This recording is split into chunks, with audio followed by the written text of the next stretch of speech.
Hello friends, स्वागत है आप सबका आपके अपने channel study with Abhay sir में।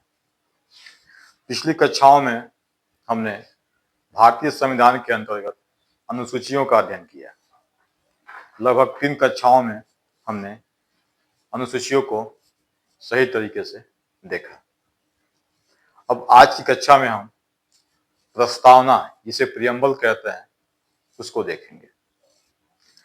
प्रस्तावना की थोड़ी सी हम पहले पृष्ठभूमि देखते हैं कि अगर थोड़ी सी पृष्ठभूमि की बात किया जाए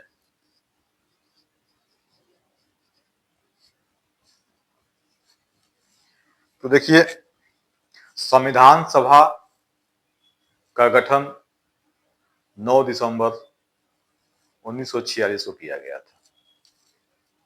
उस दिन संविधान सभा के अस्थायी अध्यक्ष डॉक्टर सचिदानंद सिन्हा जी थे। इसके ठीक 2 दिन बाद 11 दिसंबर 1946 को संविधान सभा का फिर बैठक की गई और उस दिन संविधान सभा को अस्थायी अध्यक्ष के रूप में डॉक्टर राजेंद्र प्रसाद को चुना गया। उसी के ठीक 2 दिन बाद 13 दिसंबर, तारीख याद रखिएगा, 13 दिसंबर 1946 को पंडित जवाहरलाल नेहरू ने संविधान सभा में उद्देश्य प्रस्ताव पेश किया।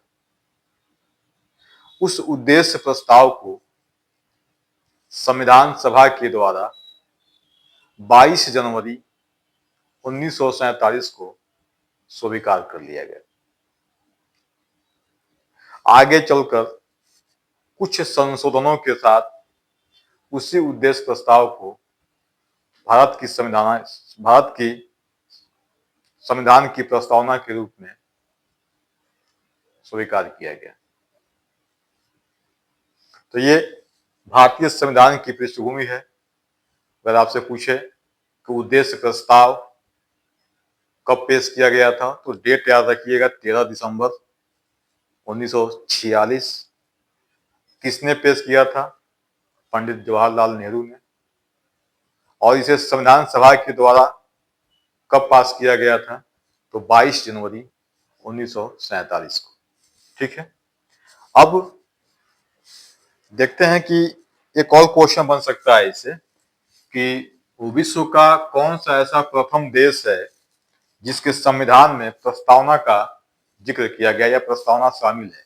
याद रखिएगा, यूएसए, जिसे आप अमेरिका कहते हैं, यूएसए का संविधान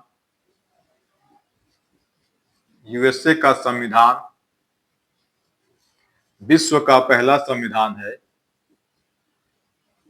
विश्व का पहला संविधान है जिसमें प्रस्तावना को शामिल किया गया था। अब यहीं से भारतीय प्रस्तावना को लेकर छोटे छोटे 2 क्वेश्चन बन सकते हैं, संभवतः एग्जाम में पूछे भी गए हैं। वो क्वेश्चन ये है कि भारतीय संविधान में जो प्रस्तावना शामिल है उस प्रस्तावना का विचार या आइडिया, विचार किस देश से लिया गया और साथ में प्रस्तावना की जो भाषा है वो भाषा किस देश से ली गई। भाषा शैली किस देश से ली गई है।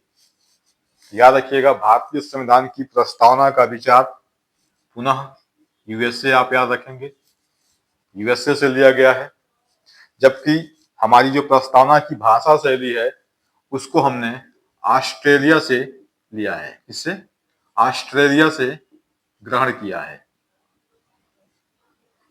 ऑस्ट्रेलिया से क्या किया है, ग्रहण किया है। तो ये कुछ बेसिक क्वेश्चंस हैं। देखिए, एक एक लाइन जो है एग्जाम में पूछे हुए क्वेश्चंस हैं, तो आप इनको हल्के में कतई नहीं लीजिएगा और आप अपने स्तर पे नोट्स बनाते रहिएगा, क्योंकि पुस्तक के साथ साथ प्रीवियस ईयर क्वेश्चन को भी ध्यान में रखकर ये क्लास ली जा रही है। अब हम देखते हैं प्रस्तावना से संबंधित कुछ विद्वानों के प्रमुख कथन हैं, स्टेटमेंट हैं, जो कई बार एग्जाम में पूछे गए हैं और वो आपको जानना भी चाहिए। तो अगला पॉइंट है आपका प्रस्तावना से संबंधित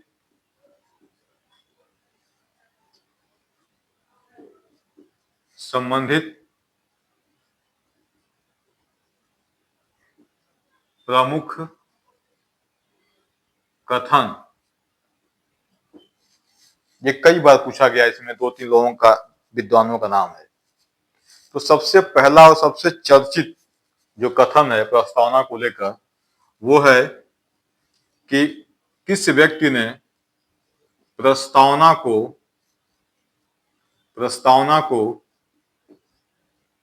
संविधान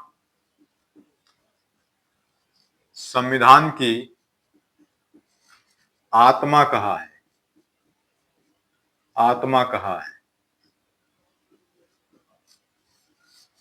आप में से कुछ लोग जानते भी होंगे क्योंकि चर्चित क्वेश्चन है, कई बार एग्जाम में पूछा हुआ है। तो उनका नाम है ठाकुर दास भार्गव। क्या नाम है? ठाकुर दास भार्गव।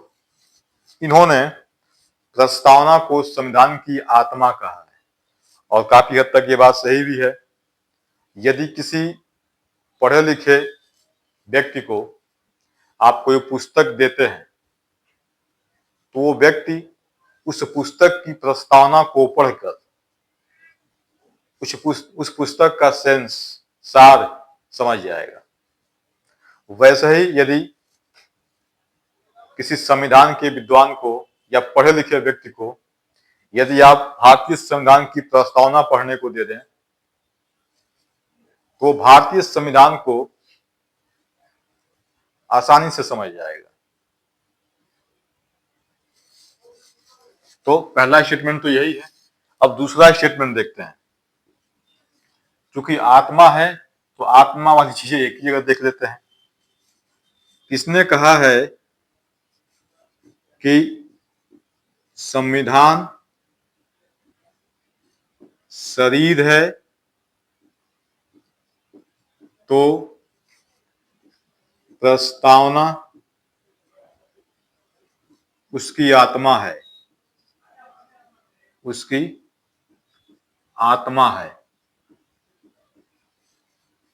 तो इनकी पुस्तक भी, जिन विद्वान ने इस कथन को कहा है, इनकी पुस्तक भी मार्केट में चलती है और बहुत अच्छी पुस्तक है।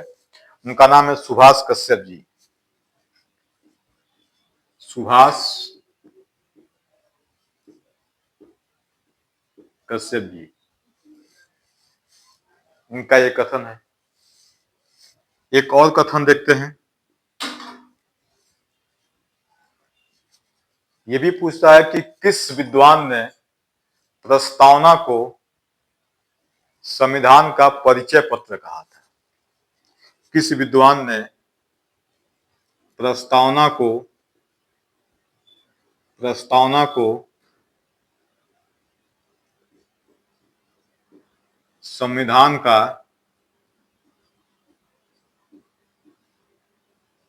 परिचय पत्र कहा। तो अब ध्यान रखिएगा, एक विद्वान है N.A. पालकीवाला। कौन है? पालकीवाला।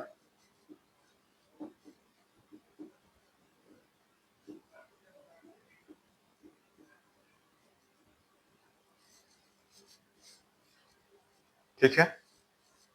इसके बाद एक और कथन देखते हैं। ये भी पूछता है कि किस विद्वान ने प्रस्तावना को राजनैतिक जन्म कुंडली या जन्मपत्री कहा है। प्रस्तावना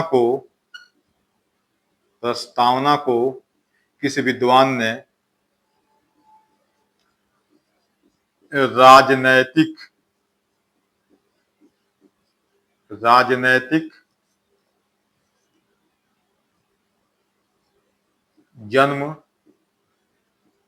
जन्मपत्री कहा है।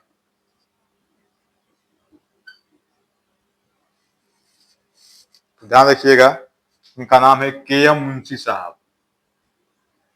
के.एम. मुंशी साहब। इन्होंने प्रस्तावना को संविधान की राजनीतिक जन्मपत्री कहा है। एक कथन और महत्वपूर्ण है, उसको भी देख लीजिए, यहीं पे नीचे आ सकता है, नीचे आ सकता है यहाँ पे। तो किस विद्वान ने प्रस्तावना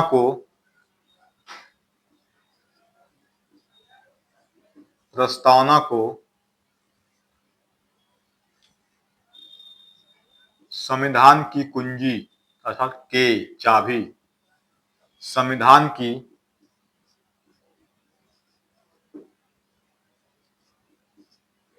कुंजी कहा है?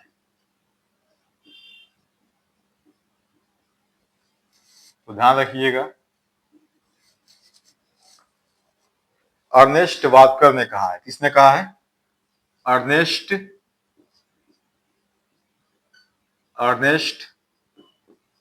वाकर।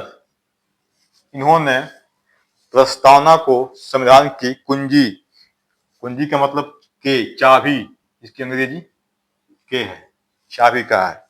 प्रियम्बल इज द के of constitution, preamble is the के ऑफ कॉन्स्टिट्यूशन, अर्नेस्ट वाकर ने कहा है। ठीक है, तो ये प्रस्तावना से संबंधित महत्वपूर्ण कथन है, जिसमें ये आत्मा वाला, पालकी साहब वाला, मुंशी जी वाला, और ये कई बार पूछा हुआ एग्जाम में, इसकी पूछने की संभावना है, तो यहां दर्ज कर दिया गया है।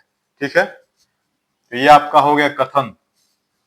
अब हम जो पढ़ेंगे वो प्रस्तावना का सबसे मुख्य बिंदु, जब से आप कहते हैं कि प्रस्तावना की आत्मा, वो अब हम पढ़ने जा रहे हैं।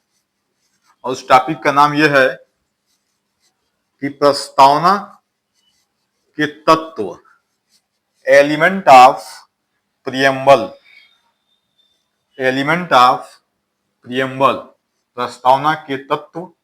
सबसे पहले देखते हैं कि कितने हैं, फिर एक एक तत्वों को हम क्या करेंगे, बारी बारी अध्ययन करेंगे, एक एक करके अध्ययन करेंगे। ठीक है, प्रस्तावना के तत्व, हेडिंग है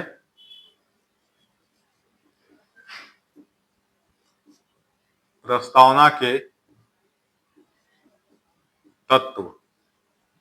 सबसे पहले तो यही क्वेश्चन बन सकता है कि कितने तत्व हैं प्रस्तावना के, तो आप बताएंगे चार। कितने? चार तत्व हैं प्रस्तावना के। अब चारों का हम नाम देखते हैं, और देखिएगा जिस क्रम में हम इनका नाम यहां लिखेंगे उसी क्रम में आपको उनको याद करना है, क्योंकि जब प्रस्तावना को आप पढ़ेंगे तो ऊपर से नीचे वो उसी क्रम में आएंगे, इसलिए हम जिस क्रम में यहां उनको लिखेंगे उसी क्रम में आप उनको तैयार भी करेंगे।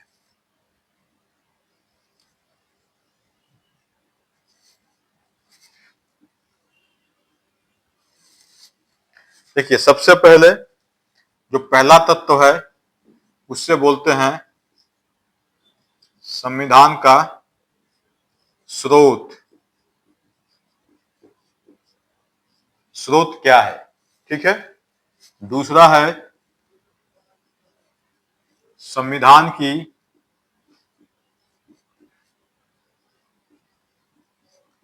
प्रकृति, नेचर अर्थात स्वभाव, प्रकृति, नेचर अर्थात स्वभाव, वो क्या है। तीसरा है कि संविधान का क्या उद्देश्य है, क्यों संविधान बनाया गया था, किस उद्देश्य के लिए, और इसका मतलब है कि भारत किस तरह, किस स्वभाव का देश होगा, किस नेचर का देश होगा।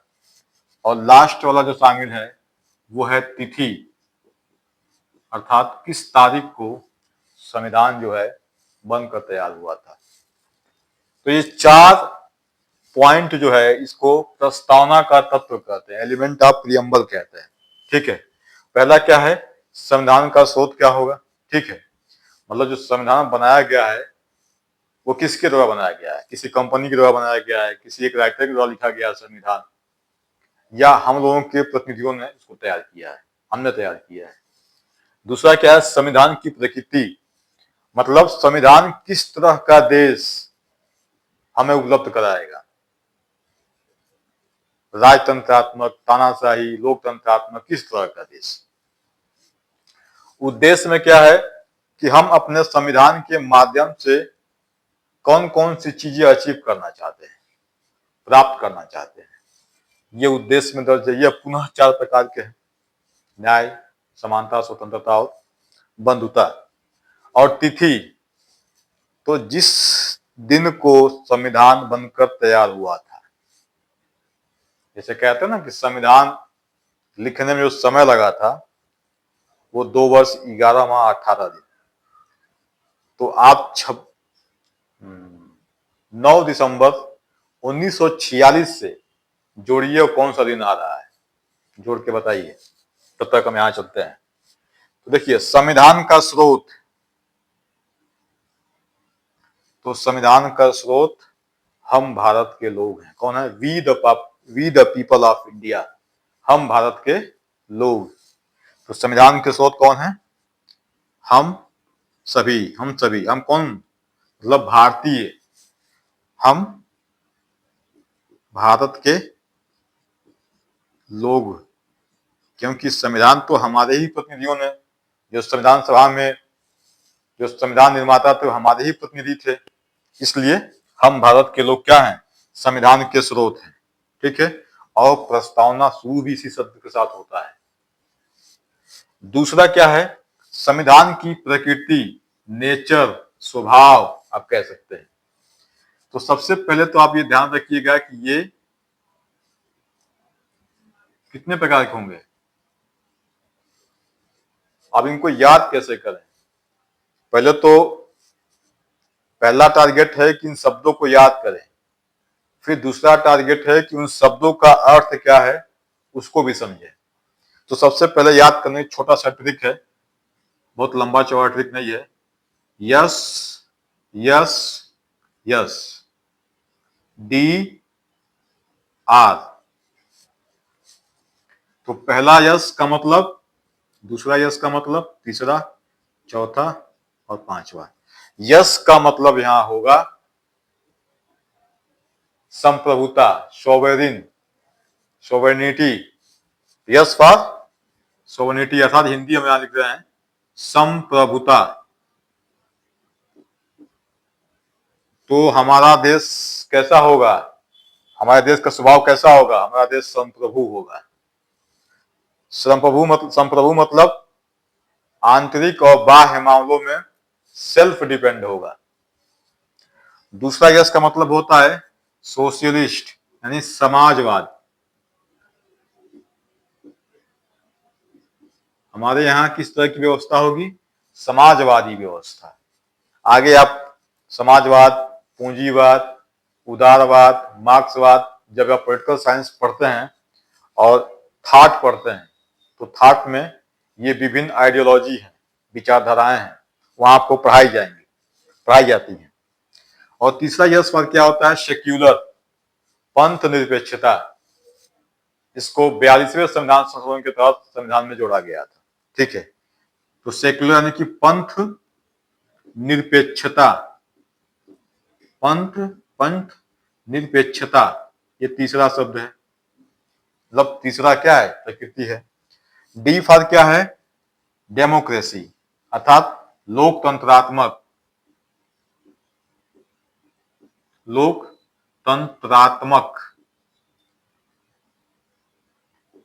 ठीक है। और आर फॉर क्या है? रिपब्लिक, अर्थात गणतांत्रिक।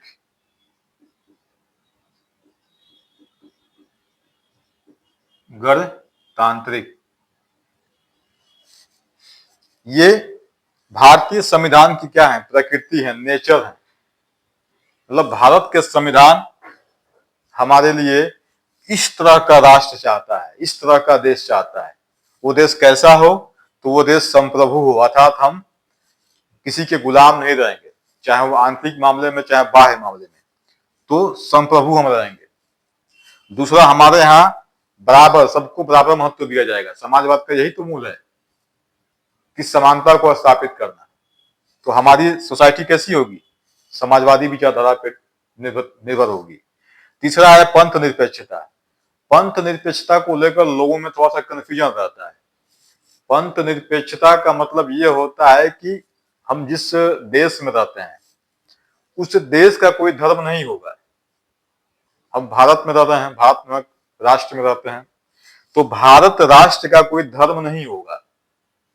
इसका ये मतलब कतई नहीं है कि भारत नास्तिक है या धर्म विरोधी है, नहीं। ये कहता है कि राज्य का कोई धर्म नहीं होगा, लेकिन वो अपने नागरिकों को ये स्वतंत्रता देता है कि वो चाहे जिस धर्म को भी अपना सकते हैं। सनातन, इस्लाम, बौद्ध, जैन, ईसाई, फारसी, जो भी हो, और हमारे यहाँ लोग रहते भी हैं मिलकर सभी साथ में।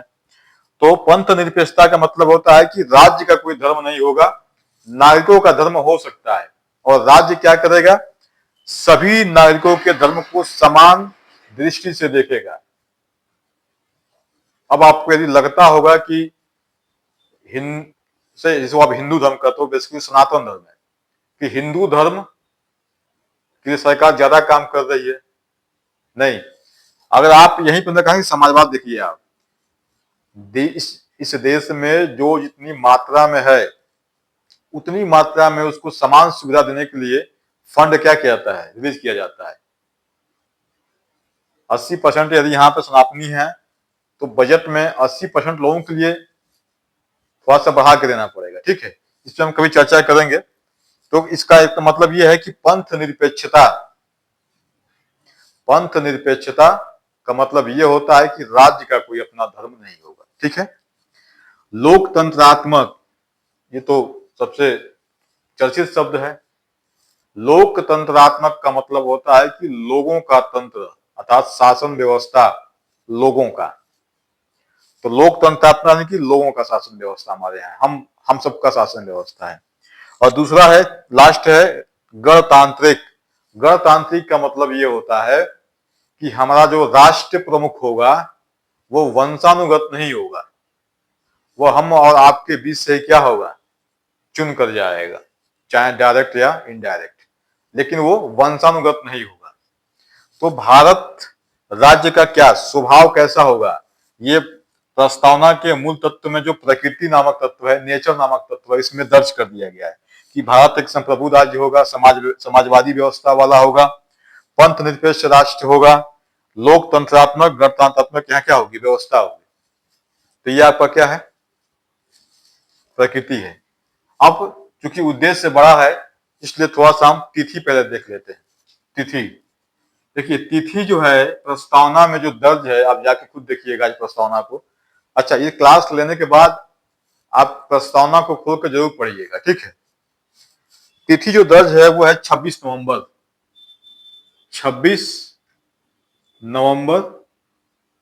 1949 दर्ज है, अर्थात 9 दिसंबर 1946 से 26 नवंबर 1949 ये वही दिन है, समय है 2 वर्ष 11 माह 18 दिन, जिसके बीच हमारा संविधान बनकर तैयार हुआ था, ठीक है। अब हम बात करते हैं उद्देश्य।